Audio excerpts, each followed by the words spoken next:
Hey everybody, it's Robbie0626. Well, hello Asps1095 here for more Metroid Prime. In the last part, we received back the missiles and the morph ball, and in this part, we are going to go pick up another item of ours that we are missing after we dodged some scarabs. They damaged us just a little bit, not too terribly.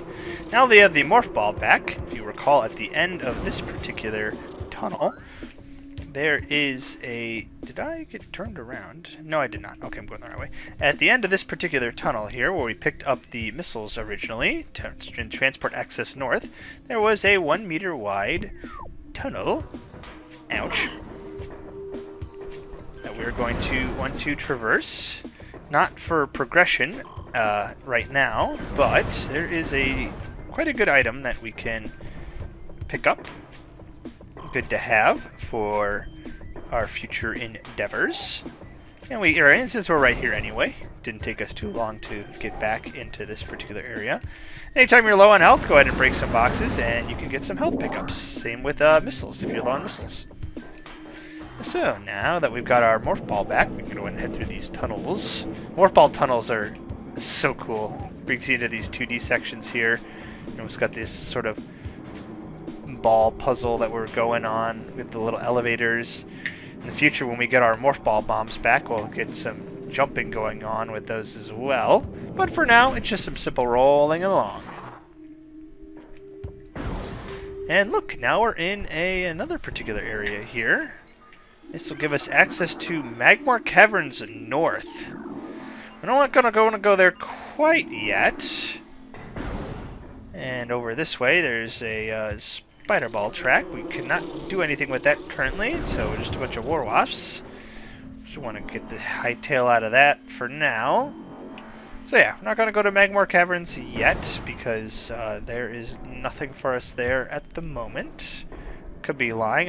There could very well be something there. So for now, we're just going to go ahead and roll our way along here.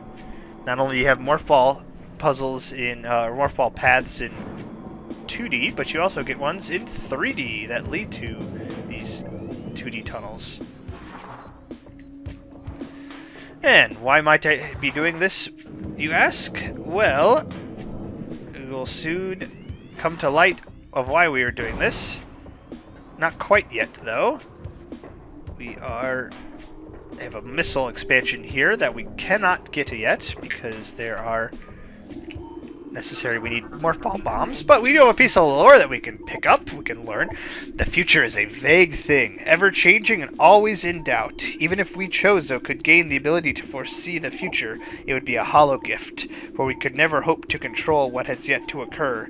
The fountain is an example of this. The day may come when its water dries up, and there's nothing we could do to stop such a tragedy. But we do know this. Unlike the uncertain flow of water, the power of our will is strong and enduring. The will of the Chozo will never run dry. Yeah, some powerful words there from our Chozo bros. Very nice. You can see it's got some locking mechanisms covered by weak metal grating, which we cannot currently do anything against. I don't think even the missiles will do anything. Nope, missile just deflects right off. So, can't do anything yet with that. So we're just forced to continue on. Some beetles popping out of the ground. It's funny, I'm recording this actually before I've even finished editing and uploading Earthbound, so you guys will be seeing this much later than when I'm recording it in early July. Anyway, we do this all for an energy tank. I'd say that was quite worth it for the detour, because now we've got quite a bit more energy, which is very vital for while we don't have the Varia suit. So we shall continue forward. Now, the thing that had me confused last time, I think we do need to be going up that way, I'm pretty sure. But I was confused about how we got up there. And I'm thinking it's because I did not notice that this continues all the way around. And that was the part that I was missing. Gotta come up here, do some jumps, take out some wasps, Oh man, wasps I really don't like in real life. They can be quite the annoying pests. They're always trying to make little their nests on our house. And you can just get the hornet spray and take them out, or if you're feeling lucky, you can just take the hose on them, and hopefully that will do the trick into making them leave and not come back. But sometimes, even with the hose, that does not deter them, since unlike the spray, the hose does not kill them. They will just come back and continue to rebuild their house. They'll be like, we will rebuild. Just like the way that the game says the war wasps will rebuild their own hives. Real life, wasps are kind of similar. Go figure, they based the wasps in game off of the behavior of actual wasps. Anyway, this is a room that you can definitely notice when you destroy the light guys. It gets much darker. We have another piece of Chozo lore. The surges of negative energy brought by the meteor far exceeded our expectation. We Chozo have yet to find a way to rid ourselves of the great poison. All we can do now is seal it away and wait for the day when a power to purify the poison appears. However, it is already impossible to collect all the pieces of the great poison, as it is already spread, seeping into the planet and hardening.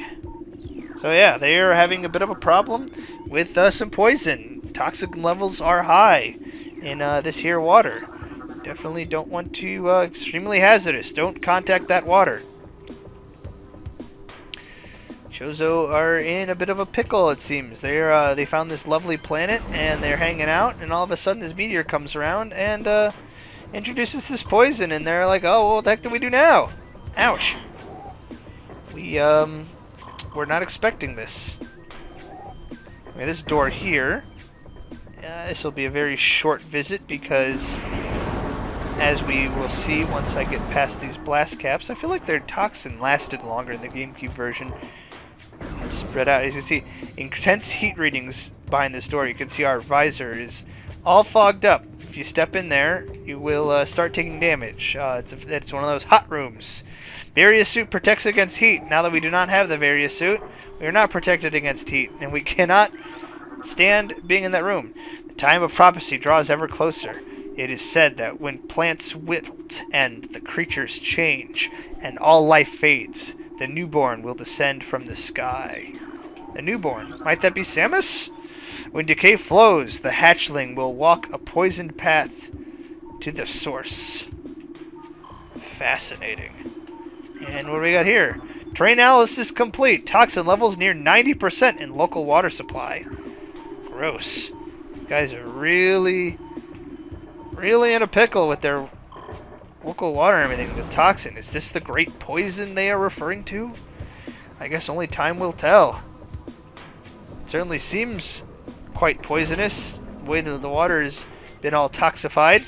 Anyway, we have a new enemy. If it doesn't kill itself before I can finish the scan, these are the Shriek Bats, territorial ceiling dweller. Body temperature peaks at 121 centigrade. It's pretty hot.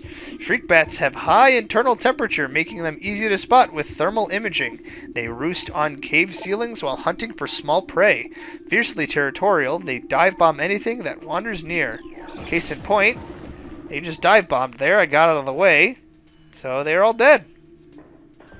Usually if you enter a room and you see them, you can get the jump on them by just shooting and taking them out. I wanted to get the scan off on them, though, so I definitely took a little bit for them to come after me.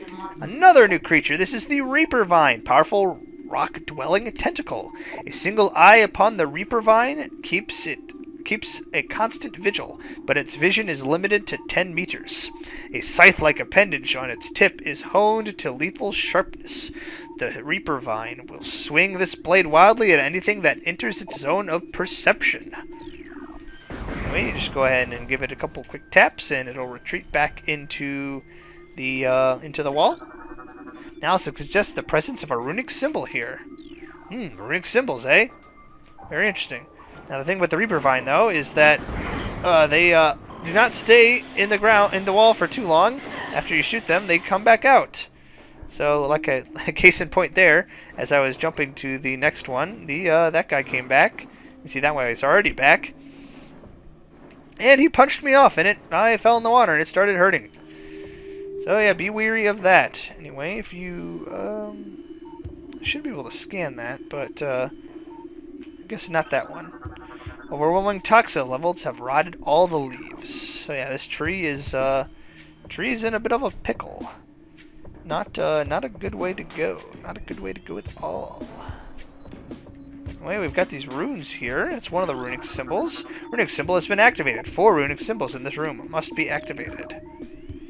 Don't think we can do anything with that yet because we have these sandstone blocks. That is something we will come back to in the near future. So for now, we will head over to this. Oh, hello, Reaper Vines.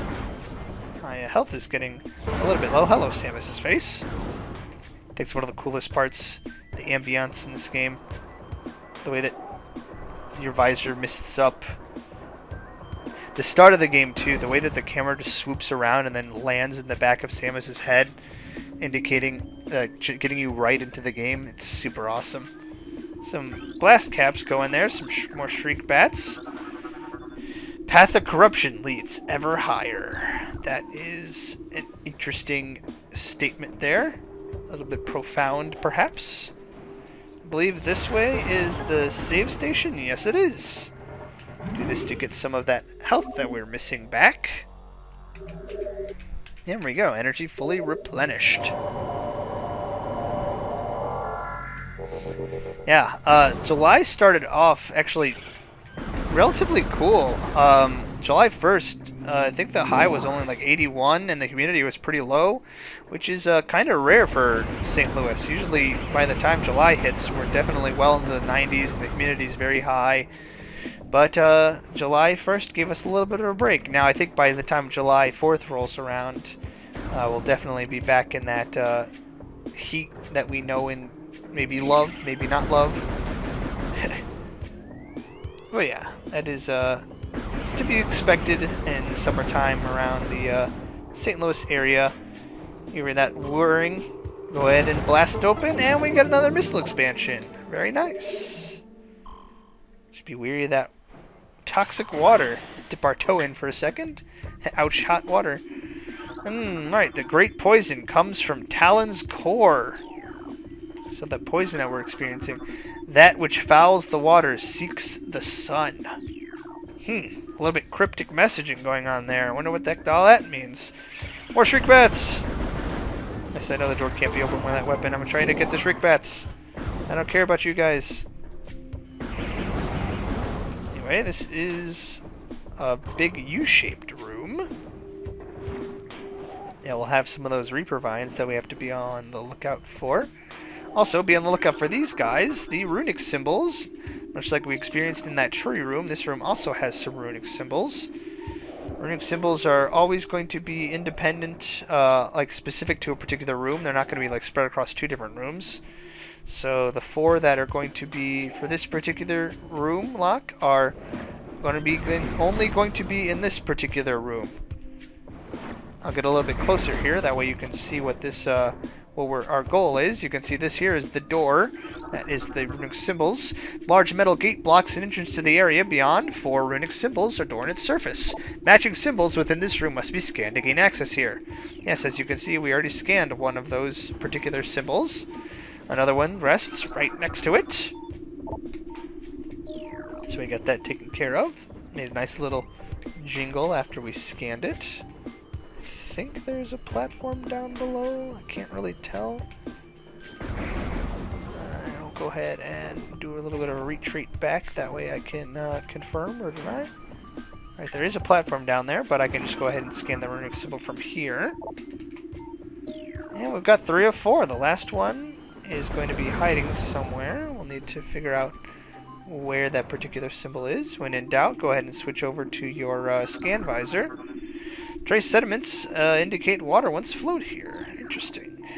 Not the symbol we were looking for, but still good to know that water once flowed there. There's some blast caps. If you notice, though, appear to be something beneath them. So let's go ahead and blow them up. And take a look. Runic symbol has been activated. There we go. Kill those blast caps, get that runic symbol revealed, and go ahead and we'll scan the door and it'll open up. Gate has been unlocked. There we go. We are now free to move forward. And there's another item there. That is the charge beam we're going to be getting back here just shortly. But before we do that, we have a piece of Chozo lore to read. Disaster struck suddenly. We had a vague, dark foreboding, and it became truth. A meteor appeared from nowhere, casting a dark shadow of debris over the land with the violence of its impact. Its destructive force spent, the fallen star burned itself out rapidly, and the incident should have faded into memory, but the meteor brought with it corruption. A great poison burst forth into the land, a strange energy that clawed at natural life with the ferocity. That strange, negative energy emitted from the meteor expanded to encompass Talon 4 in a night, as a spider weaves a web. What a profound way to put it. Anyway, now that we've read that, we can go ahead and get back our charge beam. Yes! Once more, we will be able to draw in power-ups, and now we won't have to jump at them to get health back. Here we go. And now that the charge beam has been collected, these ions all wake up, but we can show off something now. A charge beam blows them up.